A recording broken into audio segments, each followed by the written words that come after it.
Olá, eu sou Pedro Doria e essa é mais uma edição do Conversas com o Meio. Nessa semana, meu entrevistado é Tasso Azevedo. Tasso é um dos maiores especialistas brasileiros em florestas. Ele também, cara, de ser o coordenador técnico do Observatório do Clima, ou seja, se o assunto é mudanças climáticas, poucas pessoas entendem tanto do processo político e da situação do Brasil, da maneira como o Brasil se encaixa nesse processo, como o Tasso. Acabou de se encerrar nesse fim de semana a COP26. A COP26, que aconteceu em Glasgow, produziu um texto final que deixou muitos dos ativistas insatisfeitos. A briga com os países ricos não foi trivial. O Brasil tomou algumas posturas surpreendentes. Muita gente achava que o Brasil não ia assinar algum dos acordos, alguns dos compromissos que assinou. Mas o mais importante aqui, nessa entrevista, nessa conversa, é o seguinte: se você não entende muito bem o debate a respeito de mudanças climáticas, se você não entende muito bem a política ao redor disso, se você não entende muito bem mercado de carbono, o que exatamente pega quando a gente fala da Amazônia, qual é a dificuldade exatamente lá, o que as pessoas querem, cada um dos jogadores envolvidos nisso, muita gente não entende, eu não entendia. E eu aprendi muitíssimo nessa entrevista com o Tasso. É uma entrevista para isso. Se você quer entrar nesse tema e começar a compreendê-lo com um pouco mais de profundidade, esse é o caminho. Com vocês, Tasso Azevedo.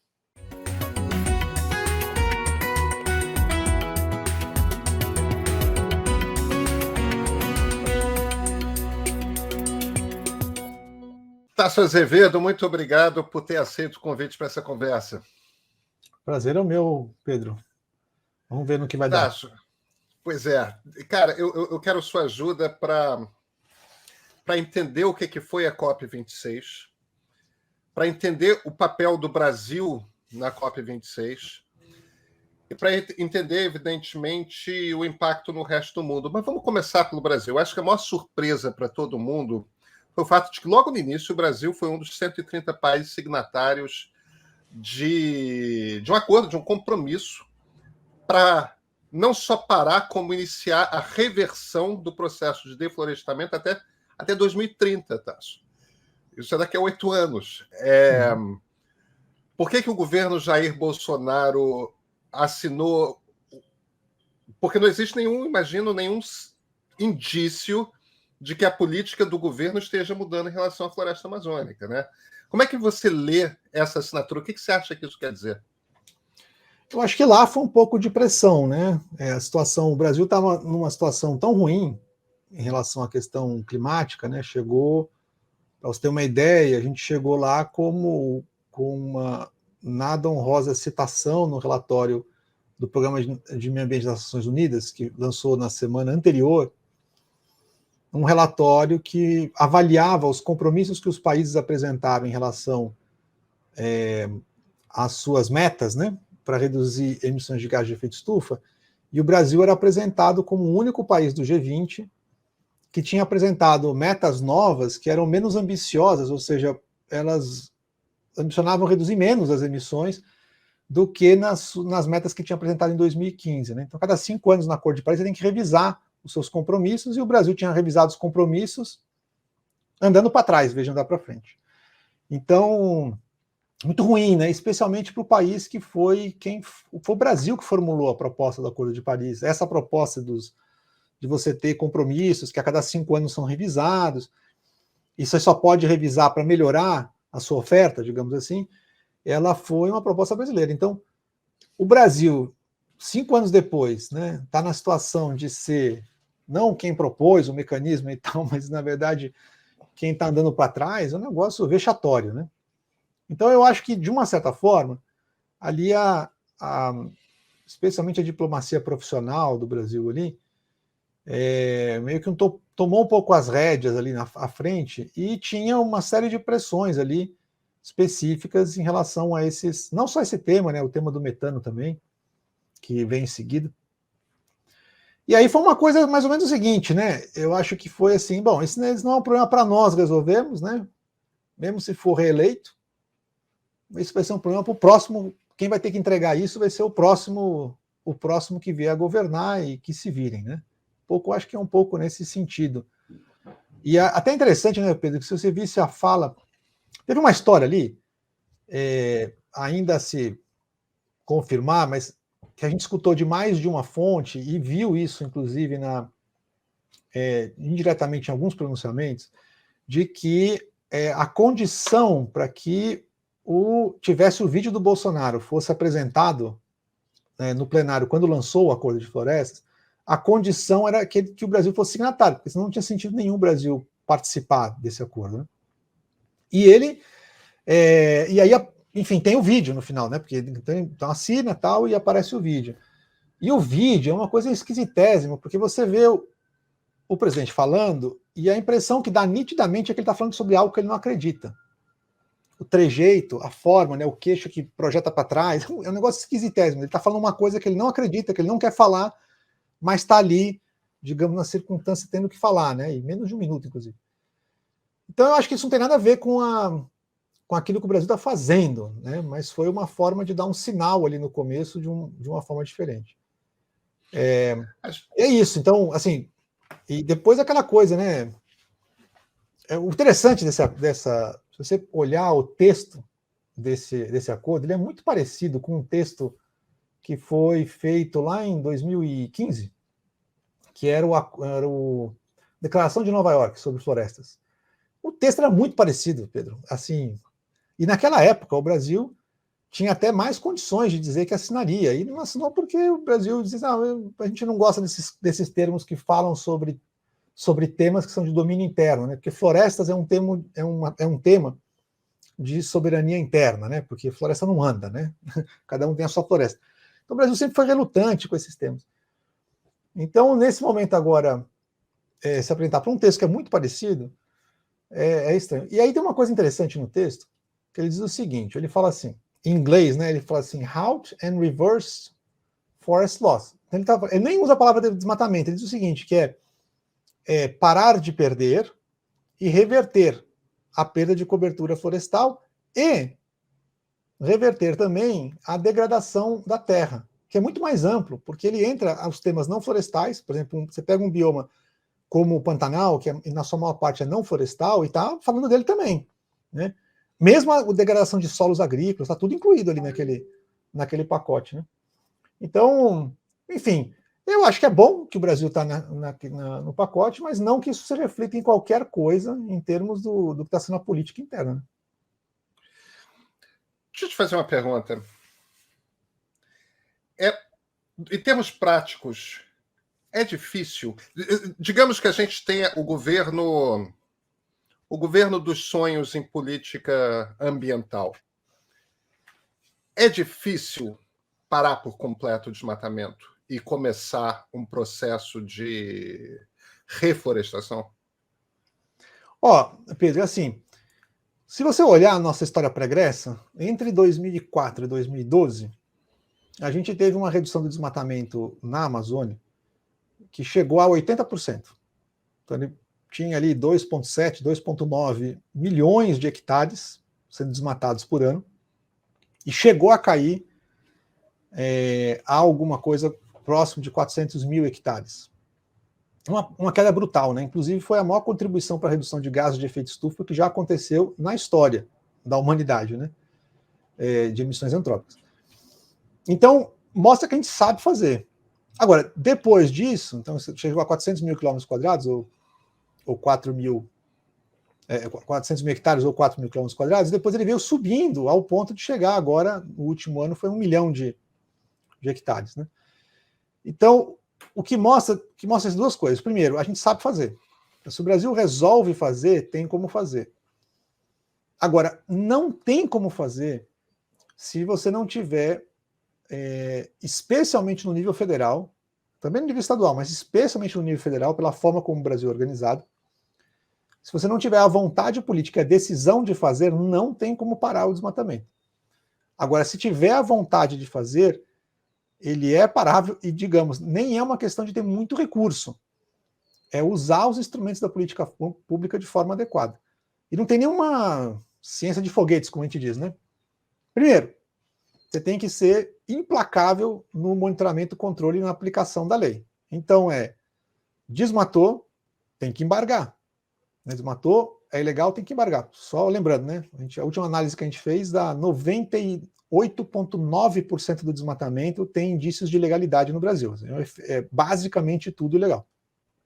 Então, desmatou, tem indício de ilegalidade, tem que embargar a área. Embargar significa o quê? Você põe a área num catálogo, como se fosse assim a lista do trabalho escravo. Você põe a área num catálogo, e aí ninguém pode se relacionar com aquela área. Então ninguém pode comprar produto daquela área, e também não pode receber financiamento.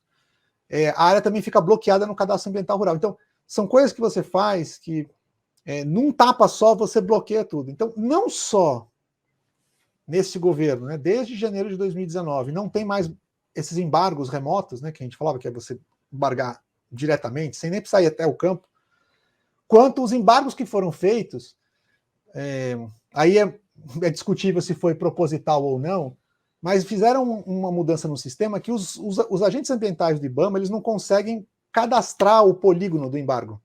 Então eles põem o embargo, aparece só um ponto, e não aparece um polígono. Então, qualquer um que vai cruzar a área, né, eu tenho aqui uma área que vai receber financiamento. Se eu cruzar com a área de embargo, não aparecem os embargos, os poucos embargos que foram feitos, porque eles não conseguem cadastrar o embargo como polígono.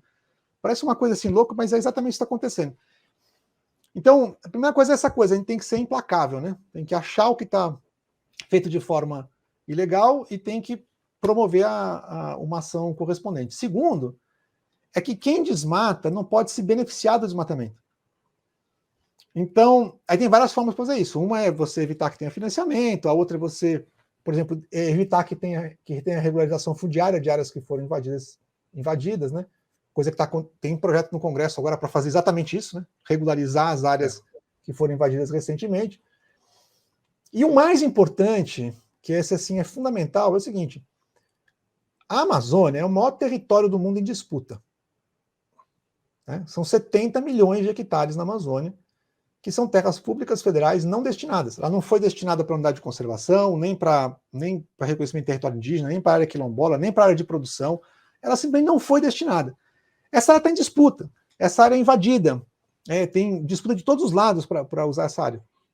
É maior que toda a área do Oriente Médio em disputa, para ter uma ideia do tamanho do que a gente está falando.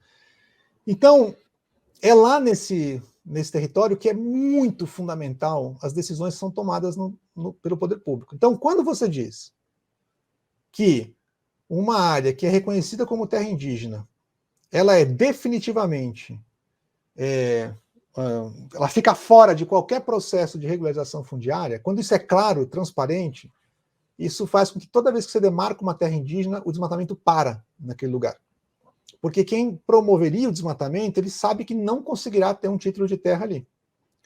Então, quando você faz uma discussão do marco temporal, como está acontecendo agora, e você tem o risco de isso não ser verdade, aí você começa a ter o desmatamento. Quando você tem, né, um projeto tem mineração em terra indígena, em vez de você reagir e retirar a mineração da terra indígena, você diz, não, eu vou regulamentar a mineração em terra indígena, você abre um flanco gigantesco.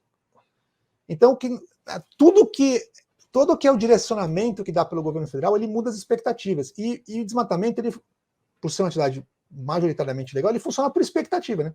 Se a sua expectativa for de que você pode não ser penalizado ou pode se beneficiar da área, então o desmatamento sobe. Se você tiver uma perspectiva de que não vai se beneficiar e também vai ser penalizado, aí o desmatamento cai. Vem cá. O desmatamento, as pessoas, os grupos que promovem desmatamento, quando estamos falando aqui Amazônia, os grupos que promovem desmatamento, a gente está falando, em essência, de grilagem? É basicamente isso? O incentivo econômico é esse? Eu sei que em algumas áreas é mineração, mas eu imagino que mineração, porque minério não tem em qualquer lugar, né? O grosso é grilagem, é isso? Em termos de área, o grosso é conversão de áreas que acabam tendo uso agropecuário. Tá certo? Então, se você pegar, por exemplo, historicamente, né, se pegar de 85 até hoje, a área desmatada que foi convertida para algum uso de terra, mais de 90% dessa área em maior parte dos casos chega próximo de 95%, ela é convertida ou para pastagem ou para agricultura. Né? Em geral, quando vai para a agricultura, também passa por pastagem um pouco antes. Né? E uma parte muito pequena é todo o resto. Lago de hidrelétrica, áreas urbanas, mineração, que são áreas muito pequenininhas comparativamente. Então, o grosso mesmo vai para a agricultura e pecuária. Quer dizer, a forma como isso vai acontecer, se é pelo processo que aconteceu via grilagem, se é o processo basicamente de você ter uma terra e você quer fazer o desmatamento da sua área e tal, tem também, mas o fato que a gente não pode esquecer é que, independente de qual o caminho, o que está acontecendo na prática é que essas áreas estão acabando dentro do modelo do agronegócio. Até tivemos uma discussão hoje cedo mesmo, tinha nesses 1000 grupos de trabalho que a gente tem aqui, num dos grupos tinha uma forte discussão sobre esse tema. Não, mas a questão é que para separar, porque grilagem não é atividade agrícola, então não pode dizer que a agricultura ou a pecuária que está provocando desmatamentos. Não, mas é o beneficiário direto. Ou seja, qual é a atividade que acontece na área depois que foi desmatado? É predominante essas duas atividades. Então, a grilagem é só o veículo, né? Quer dizer, porque a grilagem só existe porque tem um valor para a terra depois que ele grilou. E o valor para a terra depois de grilado é o valor que você tem para usar a terra para algum tipo de atividade. Então, dá um exemplo simples, bem concreto, para não parecer que eu estou assim muito etéreo. Eu fiz agora recentemente uma viagem ali pela BR-163, saindo de Santarém, lá na Conferência do Tapajós com o Rio Amazonas, desci até quase Mato Grosso, numa localidade ali chamada Castelo do Sonho. São 850 quilômetros descendo. Depois eu voltei, fui até Itaituba e fui para a Transamazônica até Altamira. Só pegando esse trecho que sai de Santarém até Castelo dos Sonhos, que é um trecho que eu já tinha feito em diferentes momentos, em 2005, 2006, depois 95, 96, depois 2005, 2006, e agora fiz de novo, é uma coisa impressionante, porque a maior parte dessa área ocupada ali no entorno da BR-163 é a ocupação de terra pública.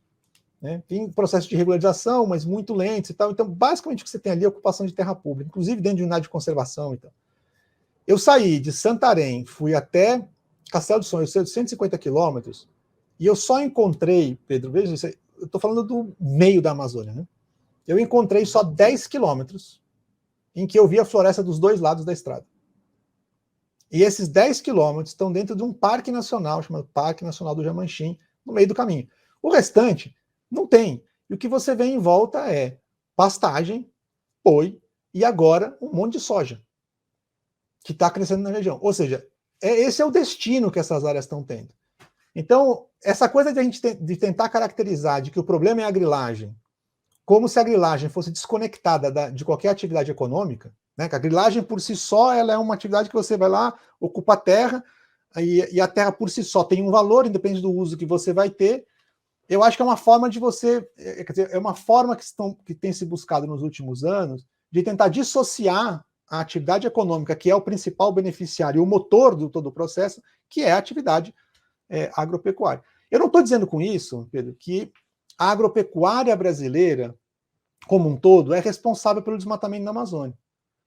Né? Até porque a gente mede isso e vê que não é isso. Se você pegar, por exemplo, em 2020, nós identificamos 56 mil propriedades no Brasil que tiveram desmatamento. Isso representou 70% do desmatamento ele bate com áreas de propriedades privadas. Agora, isso representa menos de 1% do total de propriedades no Brasil. São quase 6 milhões de propriedades. Então, dá para dizer que 99% das propriedades, pelo menos em 2020, não tiveram desmatamento. Mas o 1% que teve representa a maior parte do desmatamento. Então, essa é a questão central para a gente entender. Né? Por isso que eu acho, inclusive, Pedro, eu acho que o principal interessado em acabar com o desmatamento tem que ser o agronegócio. Tem que ser esses 99%, porque esses 99% estão levando na cabeça, digamos assim, né, atualmente, por conta do que está acontecendo em 1% das propriedades. Então, é uma questão de interesse, mas não dá para desconectar. Infelizmente, não dá para desconectar. Um dos pontos ao qual eu queria chegar aqui é o seguinte, que no fim das contas, quando a gente fala de ações do governo federal, a gente está falando de ações punitivas. Eu não estou, de forma alguma, sugerindo que elas não devam acontecer, porque é evidente que elas têm que acontecer. Agora, existem os incentivos positivos, por exemplo, né? Quando a gente fala de mercado de carbono, a gente está falando de um incentivo positivo. Existe uma vantagem econômica para você trabalhar essa terra, para você florestar. Isso não interessa só a proprietários de terras que possam manter florestas intactas nas suas áreas ou até aumentar a base de florestas. Isso também interessa aos governos locais, às prefeituras, aos governos estaduais, tudo mais. A questão... essa conversa sobre o mercado de crédito de carbono, o quão avançada ela é, o quão compreendida ela é na região? Deixa eu só fazer um comentário direto sobre... Antes da gente chegar no carbono, tem uma coisa importante que é o seguinte: não tem como a gente ter uma atividade sustentável, pujante, acontecendo na Amazônia, no meio do mar de ilegalidade que a gente tem hoje. E aí, eu dou um exemplo bem concreto, né? Uma das políticas mais importantes de promover exatamente a ideia de você promover o uso sustentável da floresta, digamos, em oposição à sua conversão para outros usos, é a política de gestão de florestas públicas. Onde você, como 75% da Amazônia são florestas públicas, você define áreas que serão destinadas para a produção sustentável e aí faz uma concessão de longo prazo, 40 anos, até 40 anos, são as concessões florestais. Eu participei de todo o processo de construção disso e tal. Então, qual era a questão central? A questão é que as pessoas concorrem, vão participar da concessão florestal, elas acham interessantíssimo porque elas conseguem ter uma visão de longo prazo sobre uma área onde elas vão fazer o manejo, e começa a sua operação. Só que ela tem que ter todo mundo registrado em carteira, ela faz todo o processo de cuidado da floresta, só extrai da floresta aquilo que a floresta é capaz de crescer novamente, então tem que ter uma série de regramentos, e consegue fazer a operação. Do lado dela, está operando o ilegal, que está fazendo a extração de madeira de qualquer jeito, ele não tem que pagar pela madeira que ele está utilizando, ele, muitas vezes, pessoas exploradas, né, no trabalho, enfim, ele compete e não paga imposto nenhum, então ele está competindo com esse cara, e muitas vezes esse cara vai invadir a própria área de concessão florestal e roubar madeira. Então, nós tivemos já vários casos de concessionários que desistiram do processo de concessão, não porque ele não achasse que era viável aquilo que ele estava fazendo, mas porque não consegue competir com o cara que está em fora. Então, nessa mesma viagem que eu estava descrevendo, eu fui na Floresta Nacional de Altamira, onde tem uma das concessões florestais, e a gente foi visitar a concessionária. É uma coisa louca, porque você entra, Pedro, entra na área, não tem uma placa que começou a Floresta Nacional, que é uma unidade de conservação. Não tem uma placa dizendo aqui você cruzou a unidade de conservação. Você só encontra uma identificação quando você chega próximo da área do concessionário, que é aquele que está explorando a floresta. Aí sim, ele tem a placa, ele coordena tudo, e você vai olhando, tem desmatamento dentro da Floresta Nacional, até o momento que você chega na unidade de conservação, essa área que está sendo na unidade de manejo florestal, que foi concessionada. Ou seja, quem está protegendo ali é quem está fazendo a exploração florestal, o restante está abandonado. Então, o que a gente precisa? A gente precisa ter, se não tiver esse controle sobre a atividade legal, você não consegue gerar atividades legais e sustentáveis que se mantenham a longo prazo. Então, essa é uma questão fundamental. E aí é independente do carbono. O carbono, para mim, é um plus disso tudo. Se a gente resolve o problema de governança, essas atividades se mantêm. E o carbono vai ser um adicional. Ela não vai ser o que vai explicar você ter a atividade na região, né? Então, agora, o que é a questão do mercado de carbono? A ideia do mercado de carbono, a grosso modo, a ideia é a seguinte: você tem obrigações, você sempre precisa ter uma obrigação para gerar um mercado, né? Tem que ter alguma coisa que alguém precisa cumprir. Então, a ideia disso é, você tem, de um lado, alguém que tem uma obrigação a ser cumprida, seja porque ele se impôs essa obrigação, como é agora no Acordo de Paris, você diz que vai cumprir tal meta, então o seu objetivo é cumprir aquela meta, de redução. Então, eu vou reduzir minhas emissões em X. E eu tenho outro parceiro que também tem a meta dele. Então, suponha que eu cumpro mais do que a minha meta, ou seja, eu, além de fazer aquela redução prevista, eu consigo reduzir mais ainda minhas emissões. Se eu consigo, esse montante que eu reduzi a mais das minhas emissões, eu posso transformar em créditos e vender ela para alguém que não conseguiu cumprir as suas obrigações, para ele poder cumprir a obrigação conjuntamente. E aí é uma continha, quer dizer, você passa um crédito de lá para cá, como se fosse uma conta bancária. Então, potencialmente, o Brasil tem um enorme espaço para gerar grandes volumes de crédito de carbono. O problema é que hoje a gente não geraria nada. Pensando a grosso modo. Por quê? Porque o desmatamento está aumentando, não está diminuindo. E a gente está se distanciando da meta que a gente colocou lá para 2030. Então, por enquanto, nós estamos só no potencial, tem um enorme potencial. Aí o que se fez no Brasil? Se fez uma proposta de regulamentar o mercado de carbono internamente no Brasil primeiro. O que é interessante, porque você cria um mercado, começa a pensar sobre esse tema, colocando limites de emissões dentro do Brasil. Mas aí o projeto de lei, que é todo redondinho, todo organizadinho, a forma, como é que você registra os créditos, está tudo redondinho. O problema é que tem um elefante na sala, gigantesco, que é o seguinte, você regulou tudo isso, propôs a regulamentação para regular o setor da indústria que queima combustíveis fósseis. Que no restante do mundo é 2/3 das emissões, mas no Brasil é 10% das emissões. 70% das emissões que são, na forma como a gente usa a terra, etc., estão fora dessa regulamentação. Eles não têm limite, não vão ter limite de emissão. Então, do que adianta, né, a gente criar um mercado e tal, que no final não lida com a principal fonte de emissões que a gente tem? Mas tem algo de surpreendente. Desculpa eu insistir um pouco nessa conversa sobre o mercado de crédito de carbono. É porque tem um componente aí, Tasso, nacionalmente, que é matematicamente irracional. Se o Brasil tem um potencial de ser um dos países que com mais facilidade vai gerar recursos vendendo créditos de carbono para uma Europa, para uma China, para os Estados Unidos, que precisa lidar com termoelétrica, que precisa lidar com combustível fóssil que não acaba mais. Boa parte da nossa produção de energia não é baseada em combustível fóssil, o que é uma raridade no mundo. A gente tem esse potencial. Faria todo sentido para o Brasil, falando pragmaticamente, querer ver esse mercado regulado no mundo, ter todos os incentivos. Não, vamos fazer isso, não é porque a gente vai ganhar dinheiro com isso. Uhum. E, no entanto, toda a política... Aí eu não falo nem de governo Bolsonaro.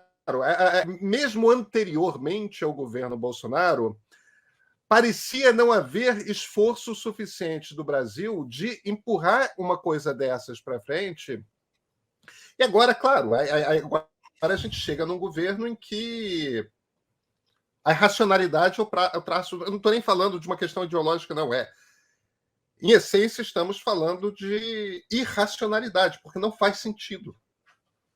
Tem algum erro aí no meu raciocínio? Não, eu digo o seguinte, primeiro que os números que falam dessas coisas são muito voláteis, né? Em relação a essa questão do carbono. Eu vou dar só um. Você vê como o negócio é louco, é o seguinte.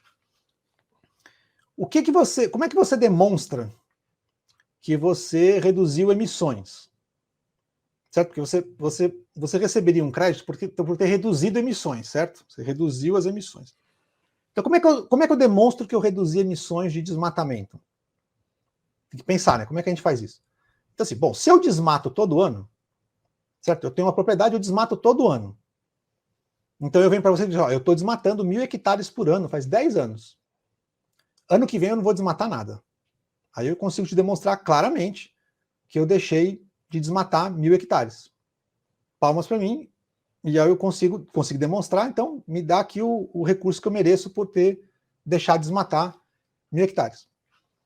Aí eu vou lá no Yanomami, para pegar um bom exemplo, tá certo? Ele não desmatou nada. Está lá há anos, está lá que não desmatou absolutamente nada. Tá bem?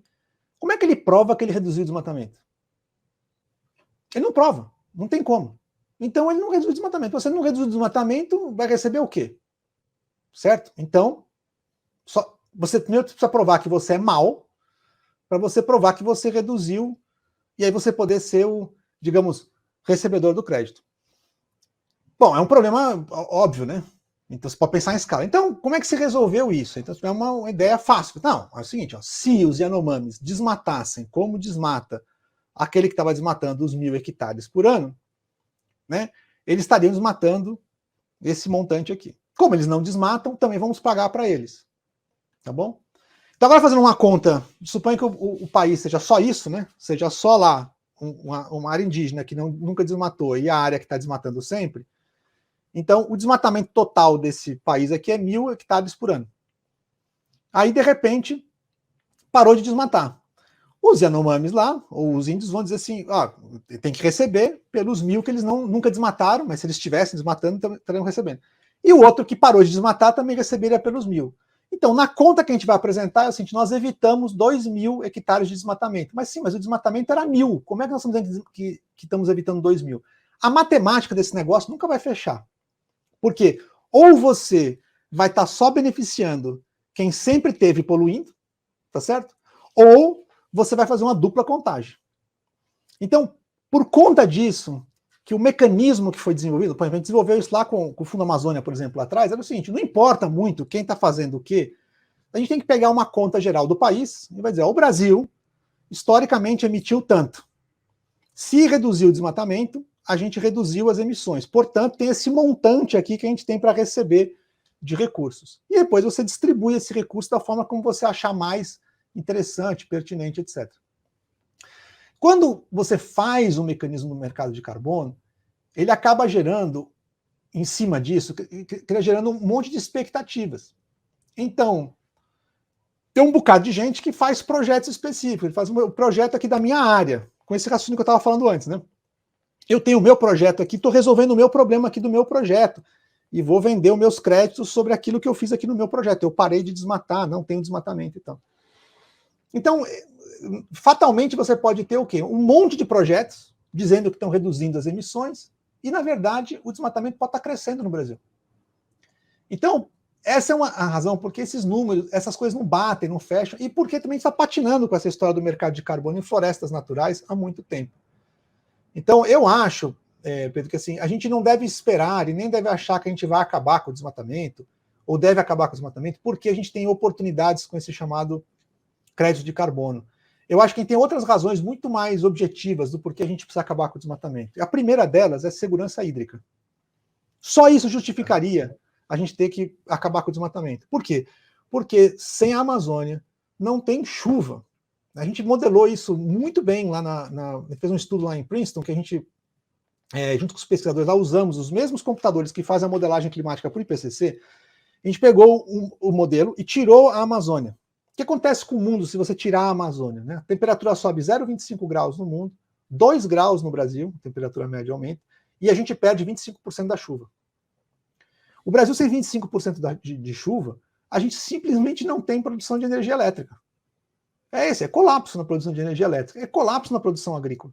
Então, é essa a nossa questão. A nossa questão é, a gente tem que cuidar da Amazônia, proteger os nossos recursos florestais, porque eles são absolutamente cruciais, essenciais para nós, em primeiro lugar.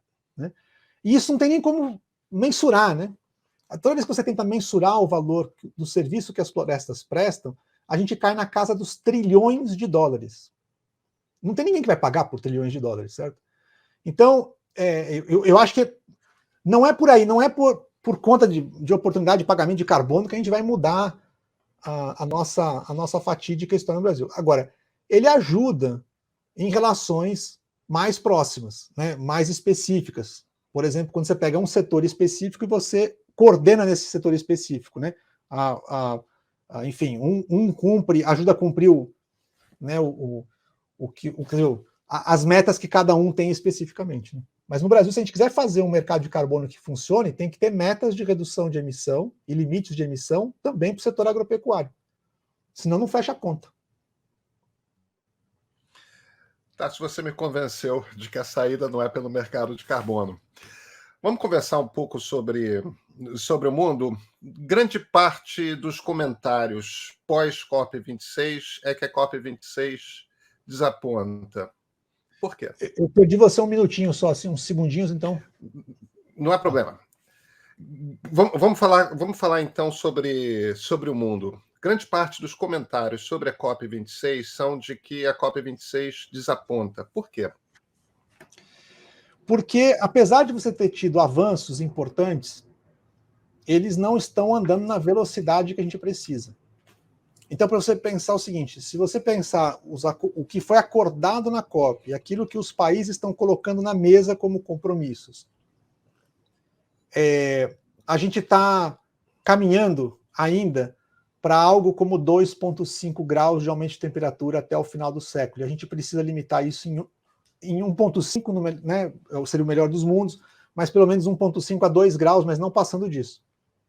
Se a gente incorporar os compromissos que foram feitos fora, né, como o acordo de florestas, como o acordo de metano, que estão fora do acordo principal, a gente está falando em 2,1 graus.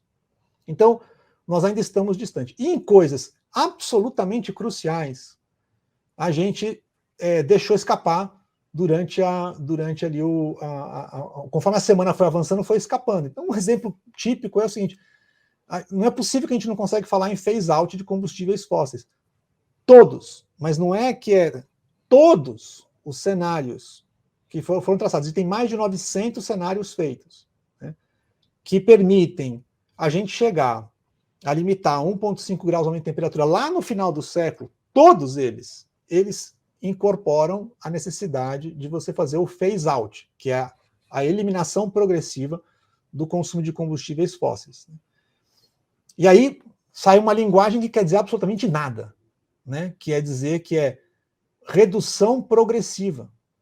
Redução progressiva pode ser qualquer coisa. Você pode reduzir 1% ao longo de 50 anos e você vai estar fazendo redução progressiva. Não quer dizer absolutamente nada. Então, em vez de continuar ali, né, estava lá nos 45 do segundo tempo que essa foi trocada a frase, né, de eliminação progressiva por redução progressiva, em vez de seguir lá com a discussão, entrava domingo adentro, porque essa é a necessidade do mundo, né? Não, aí então, para poder sair aquele acordo e tal, deixa ali do jeito que foi proposto, e com até uma aliança dos Estados Unidos, da China e da Índia, né, no final das contas, para que isso ficasse dessa maneira. Então, essa que é a questão. A frustração é de que demora muito para você construir acordos como esse, né? A gente está desde 2015 no Acordo de Paris, demorou 5, 6 anos para a gente chegar à regulamentação, é o guia de implementação do Acordo de Paris. Então, e nós temos que fazer né, o próprio relatório do IPCC, o próprio acordo que foi assinado ali, ele indica que a gente precisa reduzir as emissões em 45% até, em relação a 2010, até 2030. E a gente, na verdade, agora está 13% a mais do que 2010. Como é que a gente vai fazer essa inflexão até 2030 com esse nível de, digamos, de compromisso aguado? Não chega. E aí isso que, a frustração é isso, ela é bem concreta. Agora, tem uma série de coisas legais que saíram ali, né? Pequenos avanços que você vai caminhando, mas a velocidade desses avanços não é suficiente. O grande vilão é o combustível? Eu estou pensando, eu estou imaginando aqui, quando você fala de combustível, você está falando desde o carvão na termoelétrica. Vários países europeus, Estados Unidos, Rússia, China, geram energia que não acaba mais queimando carvão. Mas você também está falando da gasolina no automóvel, né? Você também está falando petróleo, carvão mineral, petróleo, óleo e gás, carvão mineral, digamos assim, esse conjunto, né, que a gente chama de combustíveis fósseis, ou na forma como falam alguns países latinos, né, que é hidrocarbonetos, que até é o jeito mais certo de falar, né? Mas são, na verdade, tudo isso é matéria orgânica, que foi matéria orgânica no passado, foi mineralizado de alguma maneira há milhões de anos, e a gente está usando tirando isso debaixo da terra e colocando para cima. Então, por que ele é o principal problema? Porque 2/3 das emissões globais, ela se dá pela queima dos combustíveis fósseis.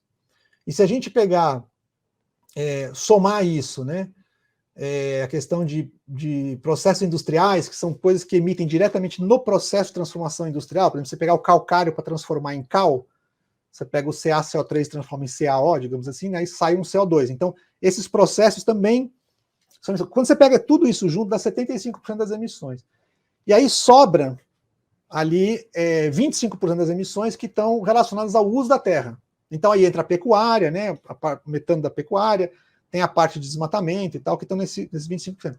Mas realmente o grosso, né, em termos globais, é relacionada a combustíveis fósseis. O que é muito usado no Brasil na discussão e no argumento brasileiro, né?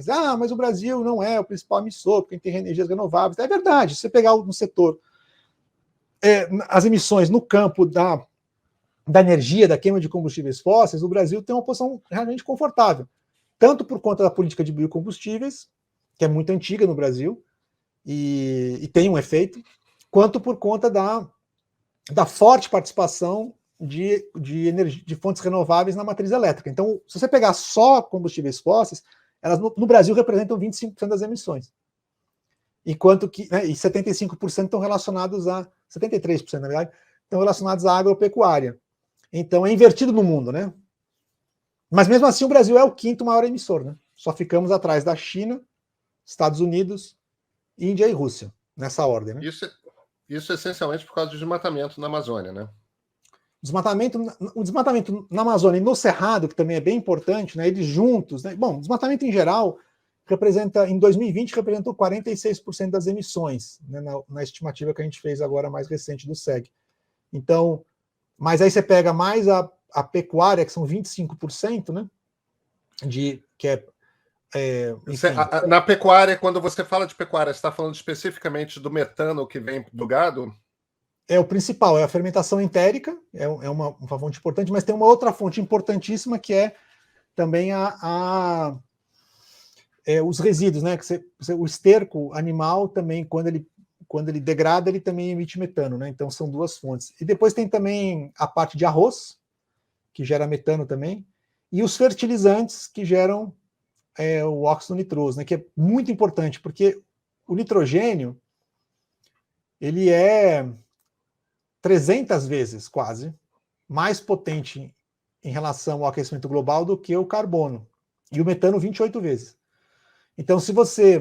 Quer dizer, para cada molécula de metano, por exemplo, a gente multiplica por 28, né? Para chegar ao seu equivalente em carbono, né?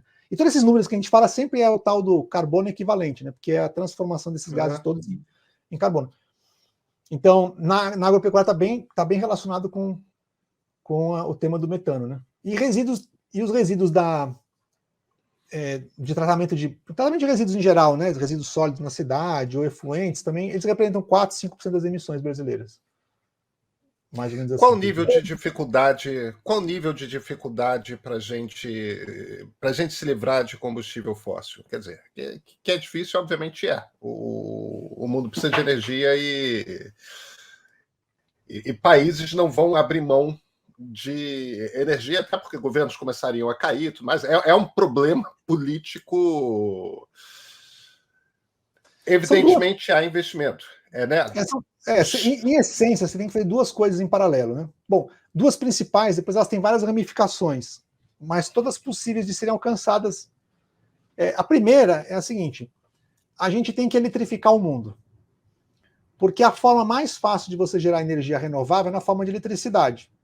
Porque tem o sol, tem o sol e vento, que tem em qualquer lugar no mundo tem sol e vento, mais ou menos, mas tem sol e vento, então você consegue gerar energia em qualquer país do mundo, né? Diferente do petróleo e dos combustíveis fósseis, que eles estão onde estão, né? Essas duas fontes de energia, principalmente, né, a eólica e a solar, elas estão disponíveis em qualquer lugar. Então você tem a energia para ser disponível. Mas você tem que eletrificar. Por que isso é importante? Porque hoje 20% da energia no planeta é na forma de eletricidade, 80% não. E é aí que está o principal consumo de combustíveis fósseis. E na eletricidade tem muito consumo de combustíveis fósseis, especialmente o carvão. Então, e gás agora, né? Então é muito importante fazer essa transformação primeiro para... Então você tem que, ao mesmo tempo que você está eletrificando o mundo, porque daí você pega todo o transporte que consome uma enormidade de combustíveis fósseis, e você tira eles e transforma tudo na parte elétrica, porque daí dá para você gerar a energia elétrica na forma renovável. E aí tem que renovar o parque elétrico, né? Porque você tem que, ao mesmo tempo, aí para e passo, né? Você vai fazendo com um e com o outro ao mesmo tempo. E o desafio do parque elétrico é muito interessante do ponto de vista de equação. A equação é meio, como dizer assim, dolorosa, né? Porque é o seguinte: se imagina que a gente vai ter que a demanda de energia elétrica no mundo vai dobrar daqui até 2040. Incluindo esse processo da gente ter que passar, né, eletrificar os veículos e tal. Então, se eu quiser gerar em 2040, esse dobro de energia que a gente precisa, né? Sem aumentar as emissões, eu não estou nem falando em reduzir as emissões, tá? Sem aumentar as emissões, eu tenho que construir em 20 anos o equivalente a todo o potencial energético disponível hoje no planeta com zero emissões. E se eu quiser reduzir as emissões, porque o que está lá funcionando vai continuar emitindo. Se eu quiser reduzir, eu ainda tenho que substituir, né, começar a substituir aquilo que já existe hoje. Então, por isso é muito importante a questão de eficiência energética, porque cada vez que você é capaz de reduzir a demanda de energia por eficiência, você quase que tem um efeito dobrado, né? Porque você não tem que criar nenhuma nova, mas você também pode usar os investimentos para poder reduzir, para substituir as fontes atuais. Então, esses são os dois desafios. Aí tem os desafios que estão conexos a esses dois. Então, o primeiro é o seguinte: para você hoje você expandir energia na forma de eólica e solar é muito fácil e está acontecendo no mundo inteiro, né? É uma coisa impressionante como é rápido de você expandir energia solar. O problema é que a energia solar ela não é intermitente, né? Então ela tem quando tem sol e não tem quando não tem sol. Então ela aparentemente é um grande problema, porque você precisa ter alguma fonte de energia para substituir ali enquanto o sol não está brilhando ou quando está produzindo menos energia. Então. Como é que você resolve isso? Tem duas maneiras de resolver. A primeira, mais óbvia, que vem à cabeça, tem que ter alguma forma de você armazenar energia, né, e ter baterias. Então, isso pode ser feito de várias maneiras. Você pode, por exemplo, ter o sistema hidrelétrico brasileiro pode ser uma bateria, né? Então, a energia está armazenada nos reservatórios. Em vez de você usar a energia elétrica dos reservatórios na base, você usaria a energia solar e eólica. Elas entram na base e são complementadas com o que precisar pelo uso das baterias, digamos assim, do nosso sistema nacional. Então, certamente esse é um tipo já tem várias coisas sendo feitas nessa área, né? De criar sistemas de você armazenar água, na forma de água, bateria mesmo de íon-lítio, até os próprios veículos, né? Tem essa ideia de você usar os próprios veículos como abastecimento como reserva de energia e tal. Mas a solução que provavelmente vai estar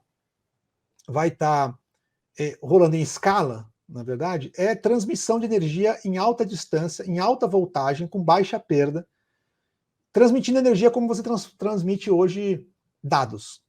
Né? Então, você precisa pensar, Pedro, o primeiro cabo de fibra ótica que cruzou o oceano, cruzou em 1990.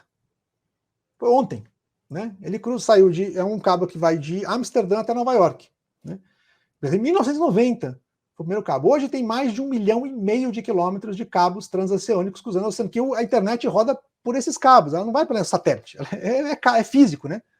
Então, quer dizer, é uma infraestrutura que foi construída e que está lá, é por onde anda a internet. Então, energia, eu entendo que energia será uma coisa muito parecida com dado.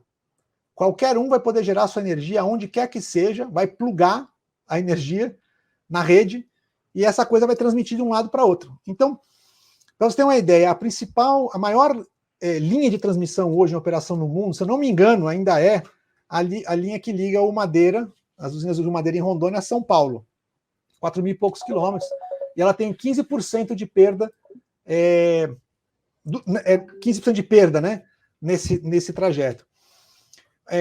O que se espera é que a gente tenha, nessa década ainda, a gente tenha modelos comerciais que vão permitir você fazer 6 mil quilômetros com perda menor do que 10%. Se você tiver isso, uma linha que dá 6 mil quilômetros com perda menor que 10%, você já viabilizou os cabos transoceânicos. Aí você vai mandar energia. Então, você põe um cabo lá na África, quando está sol lá, está gerando energia a mais, joga energia, vem para o lado de cá. Quando está sol aqui, a gente joga para o lado de lá. Então, imagina isso em qualquer lugar do mundo acontecendo. E, ao contrário do que a gente imagina, a área que você precisa de painéis solares para poder gerar energia não é tão grande. Né? Por exemplo, o Brasil inteiro, aliás, para toda a América do Sul inteira, e provavelmente boa parte da América toda, você consegue gerar energia toda que você precisa com uma área do tamanho do Alagoas. Entendeu? Então, é uma área pequena. Então, tem um caso interessantíssimo. Se deixar, eu adoro esse tema, né? Se deixar, Vai ter um caso interessantíssimo que está acontecendo agora, nesse momento, com Singapura. Porque Singapura não tem área, né? É um país muito pequeno, mas muito demandante de energia, e eles também têm meta de zerar suas emissões. Então eles fizeram agora um contrato com uma empresa na Austrália, que vai gerar toda a energia, 40% do consumo de energia de Singapura vai ser gerado na Austrália, numa usina solar, no deserto na Austrália, com baterias também, e isso vai ser enviado por um cabo, que vai sair lá do meio da Austrália, cruza até o norte, sai ali tipo por Darwin, ali, desce no oceano, passa por dentro, ali por baixo, contorna ali a Indonésia e tal, e vai sair lá em Singapura.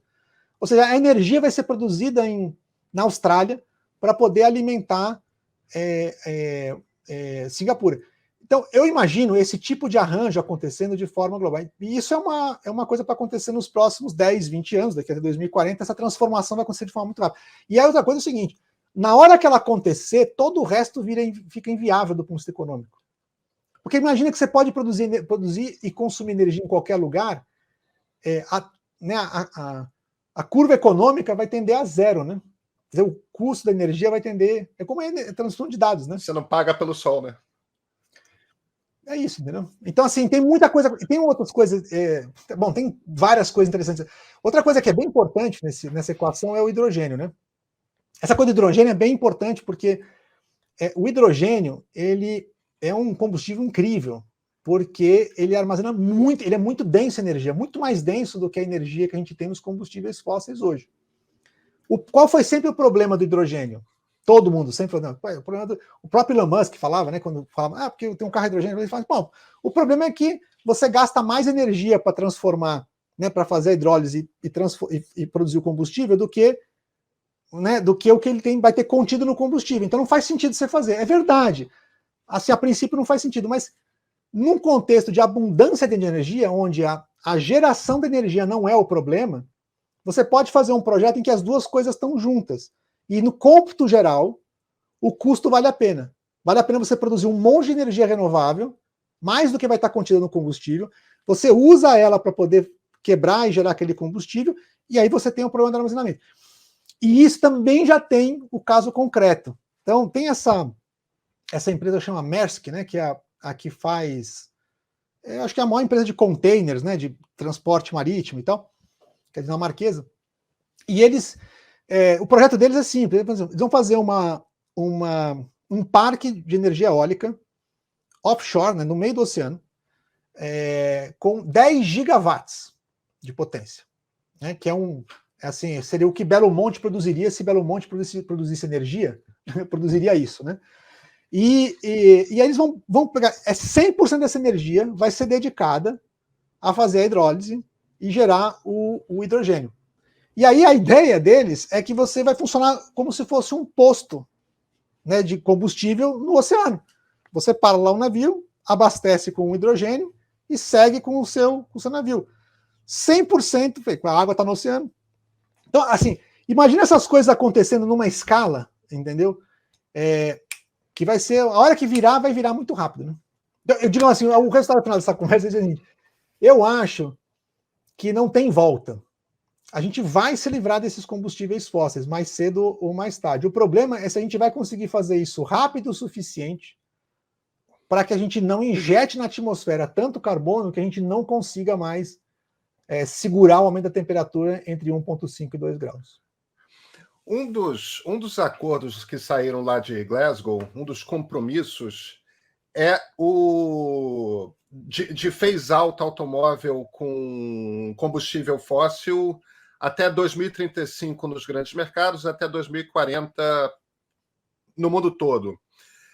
Não é um acordo que foi assinado por todo mundo. Você tem vários países, tá? Agora, é um dos acordos por fora. É isso aí. Agora, a GM assinou, a Ford assinou, a Peugeot Citroën assinou. Mas a Jaguar Land Rover assinou. Desculpa, a Peugeot não assinou, mas a Jaguar assinou, Mercedes-Benz, Volvo, as cidades de Rio e São Paulo assinaram. 2035 é daqui a 10 anos, praticamente, né? Você eletrificar toda a frota. Esses acordos fazem diferença? Olha, nesse Porque caso... me parece muito representativo que empresas... A Ford é a empresa de automóvel, né? Inventou uma maneira de você fabricar automóvel, mas, no mínimo, é muito simbólico quando marcas desse tipo se viram e falam, olha, nos grandes mercados, em 2035, a gente não vai fazer mais carro com motor a combustão, em 2040, no mundo. Em 2035, o que eles estão propondo é que em 2035 você não possa mais vender carro, né, um carro Isso. novo, a combustão interna. Eu acho que isso vai acontecer muito antes, sabe? Eu acho que eles estão dando só esse sinal, mas isso vai acontecer, vai se precipitar muito antes. Eu arrisco a dizer o seguinte, mesmo no Brasil, onde a gente está, que é uma coisa que é um pouco mais lenta por conta dos biocombustíveis também, tem um contexto um pouco diferente, eu acho que dificilmente, né, alguém vai querer comprar em 2025 um carro que não seja elétrico. Né? E por que isso? Porque o veículo é um investimento que você faz para alguns anos. Você está olhando para ele para 5 anos para frente. Né? E você vai dizer, será que eu vou conseguir me livrar desse veículo dali 5 anos? Né? Então, a sua decisão de compra não é o que está disponível ali naquele momento e tal, você está olhando também para o futuro. E isso a gente viu acontecer de uma forma dramática na Noruega. Né? Na Noruega, os números não são exatamente o que eu vou falar, mas a ordem de grandeza é exatamente essa. Tá? Em 2018, os carros elétricos, e foi um espanto, né? Os carros elétricos alcançaram 5% das vendas, certo? Na Noruega. Em 2019, pulou para tipo 18%. Em 2020, foi 40%. E esse ano está sendo 80%. Mas como é que pode dar um salto tão incrível assim de uma hora para outra, se as pessoas nem estavam querendo só carro elétrico? Porque é isso. Quem está ali, quando pulou para 18, o cara já olhou e falou assim, peraí, não tem um problema, porque as pessoas estão querendo isso aqui, como é que eu vou me livrar depois? Isso a gente tinha incentivo ainda, né? Fortes incentivos para você comprar o veículo e tal. Agora não, agora é o seguinte, é mico. Você comprar um carro a combustão é um mico. O que você vai fazer com isso na Noruega daqui a alguns anos? Não tem o que você fazer com ele. Então, envolve tudo, tá? Porque envolve estacionamento, e você não pode parar no centro de Oslo, por exemplo, não tem lugar para você parar mais se você tiver carro combustível fóssil, só tem as vagas praticamente são todas de veículos elétricos, e assim por aí vai. Então eu acho que a gente tem um momento aqui de que vai ter uma virada parecida com o que foi com, sei lá, smartphone, sabe? Que é uma hora vira, e não tem muito como você voltar atrás, entendeu? Ela ficou, né? E eu acho que isso vai acontecer, tende a acontecer rápido, porque o preço desses veículos vai cair muito. Né? Basta lembrar o seguinte, né? Há uns anos atrás, eu conversando com um amigo chinês, porque eu fiz um levantamento, faz 5, 6 anos, acho que foi 2015. Eu fiz um levantamento e eu tinha encontrado 200 fábricas de carro elétrico na China. 2015, né? Aí eu perguntei para um amigo chinês, falei assim, mas escuta, como é que faz 200 fábricas de carro elétrico? Falei, porque o carro elétrico é uma geladeira com roda, né? Digamos assim, né? É muito fácil. O carro elétrico é um motor. Você compra, alguém fabrica um motor, você pega aquele motor, que é um motor elétrico, né? E o número de peças é muito reduzido. Então, para manutenção. Então, você não precisa ser uma montadora super sofisticada para fazer um veículo elétrico, ao contrário do que se imagina. Óbvio que para fazer um super veículo, super tecnológico, sim, mas um veículo básico elétrico não. Então, a tendência é de que realmente essa história do veículo elétrico ela seja uma coisa. E a outra coisa é assim, né? Como a gente comenta sempre, né? É igual ar-condicionado, não é verdade? Depois que você. Ou a direção hidráulica, né? Se você sentou num carro que tinha ar-condicionado ou direção hidráulica, dificilmente você volta para trás. Você compra usado, dá um jeito, mas não dá. E a mesma coisa com o veículo elétrico. Depois que você dirigir um veículo elétrico, com silêncio, torque imediato, etc., meio que é difícil você voltar para a fase anterior. Né? Então, acho que isso vai ser muito rápido. E tem outra coisa, sabe, Pedro? Aqui no Brasil, por exemplo, tem uma coisa interessante. Você anda, a gente estava lá em Glasgow, certo? Até estava comentando andando na rua outro dia, falando assim, onde é que esse pessoal abastece o carro? Né? Porque você não vê posto de gasolina em lugar nenhum. Né? porque lá não tem espaço para isso. Essas coisas estão fora da cidade. Você imagina em São Paulo, por exemplo, o quanto vale, do ponto de vista imobiliário, os postos de gasolina em São Paulo. Assim que você pudesse se livrar dele, cada uma dessas áreas vale uma quantidade enorme. E na verdade, para abastecer um carro elétrico, pode ser em qualquer lugar, certo? Pode ser no estacionamento do carro. Você não precisa ter um lugar lá que é o posto de gasolina. Então, assim, é uma transformação que tem a ver com isso tudo. Tudo isso está ao mesmo tempo junto, sabe? E vai ser num passo, assim. Quando a gente piscou, olhou, mudou. Tasso, a gente vai longe aqui, você percebeu, né? Então eu vou te fazer uma última pergunta, porque senão a gente não acaba.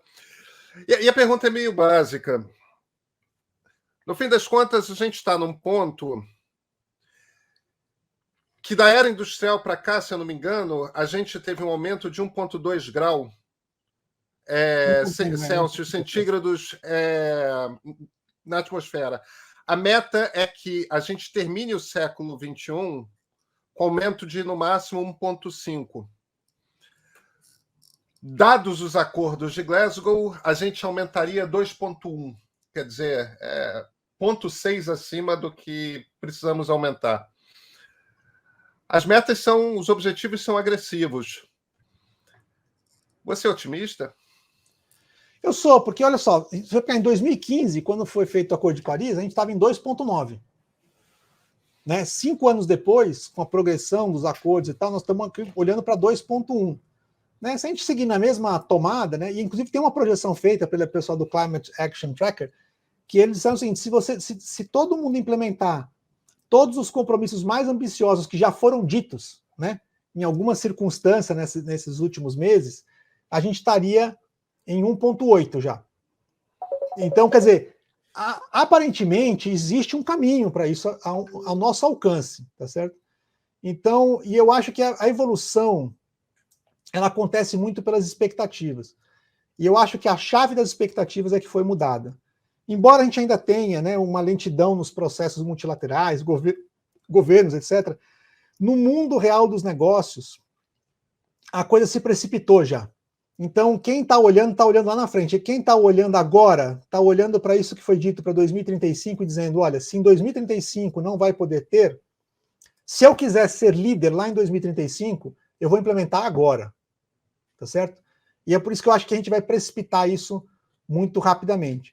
Tem riscos enormes, obviamente, mas acho que vai ser implementado rapidamente. Eu estou mais preocupado atualmente com as consequências de quem vai sofrer com as mudanças climáticas, independente do esforço que a gente fizer agora.